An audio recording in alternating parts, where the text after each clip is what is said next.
Una vez que comienza la colonización de la isla en 1496 y empieza el reparto de tierras por parte del adelantado Fernández de Lugo, se dedican a aquellas tierras menos propicias a pansembrar, o lo que es lo mismo, al cultivo de subsistencia o cultivo cerealista. Las tierras del norte con mayor aporte de agua fueron dedicadas desde el primer momento al cultivo de la caña de azúcar. Toda esta actividad agropecuaria generó vestigios patrimoniales que han llegado hasta hoy. Eras o espacios de trilla, graneros, bancales, terrazas, aperos de labranza, útiles agrícolas o vestigios de ingenios azucareros conforman un rico patrimonio agropecuario. La agricultura de autoconsumo generó desde el principio un cambio profundo en la fisonomía del paisaje insular. Nuestros antepasados lo modelaron y trabajaron hasta adaptarlo a sus necesidades básicas. La actividad agrícola de subsistencia es la que más modeló el territorio, creando bancales y terrazos en los más insospechados lugares. Uno de los primeros cultivos que se introducen en la isla es la caña de azúcar, creando a partir de entonces una buena cantidad de infraestructura, aunque por desgracia y por su lejanía en el tiempo, casi todo ha desaparecido. Lo poco que se conserva constituye un valioso legado. En la abundante documentación que se conserva en los archivos ha quedado constancia escrita de lo trascendental que fue en la isla la producción cerealista desde los primeros tiempos. Tan importante fue que en muchos momentos la producción con excedentes permitía la exportación y no solo a otras islas, sino además al extranjero, como ocurría con embarques a Portugal, por ejemplo. Si hay en la isla dos estructuras más íntimamente relacionadas con la agricultura cerealista, estas son los graneros y las eras. Se han contabilizado más de 1000 eras en la isla en diferente estado de conservación, por lo que constituyen un valioso legado patrimonial que se debe proteger.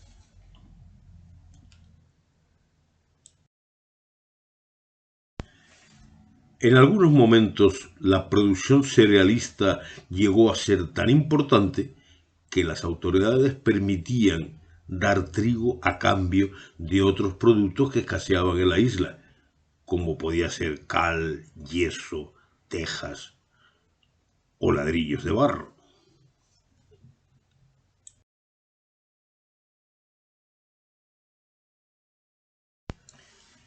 Entre los puertos elegidos para dar salida a los productos agrícolas figuran Garachico, la Caleta de Adeje, San Marcos de Nicod, los Roques de Fasnia o los Cristianos, por ejemplo. Debido más que nada a las deficientes comunicaciones internas, sobre todo por la difícil orografía insular, el transporte marítimo de cualquier producto era la opción más elegida. Por ejemplo, para llevar trigo de la Orotava a Garachico, se embarcaba por el puerto de la Orotava, actual Puerto de la Cruz. Hoy, salvo las numerosas eras que salpican el territorio, nada nos hace pensar que en algún momento fuimos autosuficientes en la producción cerealista. Bien es verdad que la densidad de población era inferior, pero se dedicaba al cultivo hasta el último metro de tierra disponible y en condiciones.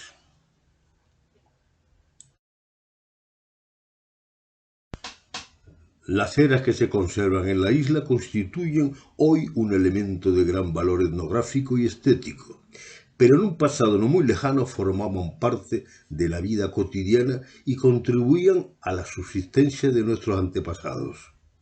Las eras son gráciles y prácticas construcciones normalmente de forma circular, con diámetros variables entre 10 y 20 metros o más.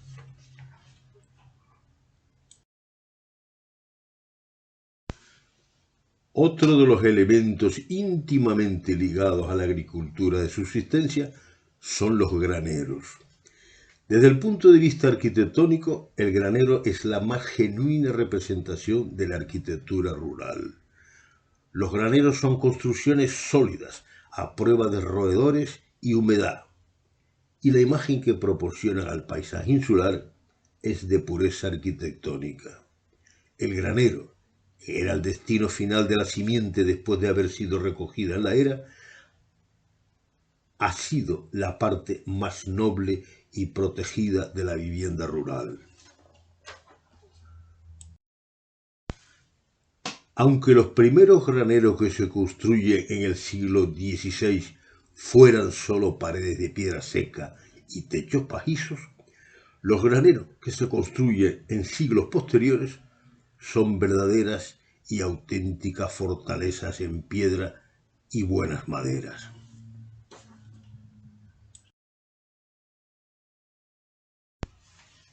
Una de las primeras preocupaciones de las autoridades a principios del siglo XVI era almacenar a buen recaudo el grano o la simiente.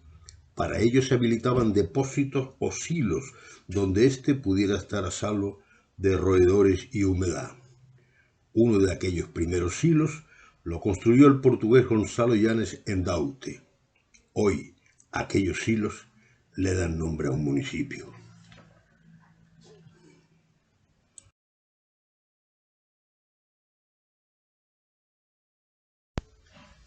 Para la ubicación de una era, casi siempre se elegía un lugar elevado e inservible para el cultivo, o al menos donde soplara el viento con cierta intensidad y constancia para facilitar las labores de aventado.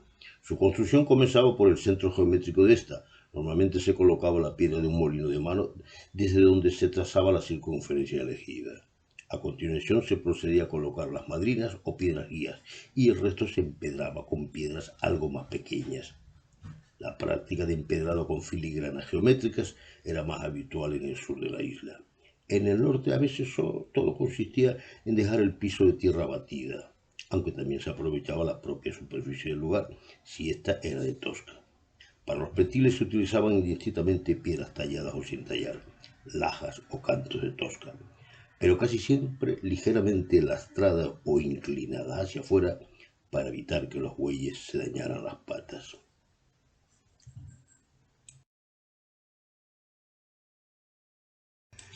Otra cosa muy diferente es la propia terminación de la obra, que en algunos lugares llegó a alcanzar cotas de arte geométrico, como el caso de las eras de Guilla de Isora, con un acabado tan perfecto que ya lo quisieran para sí algunas plazas de pueblo.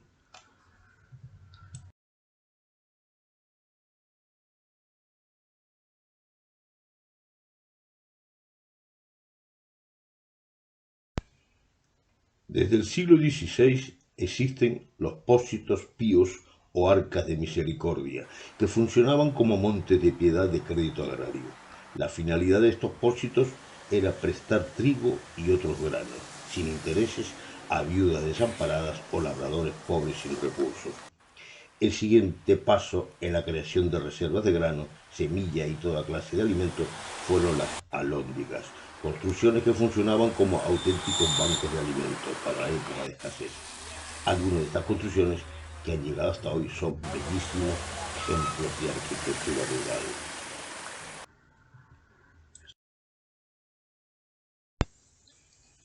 Después de recogida la simiente, el destino de esta sería la era, donde el proceso de la trilla se encargaría de desvelar si el año fue bueno o no. En los tiempos de agricultura de subsistencia, todo dependía de un año de buenas lluvias. Si no era así, se pasaba muy mal.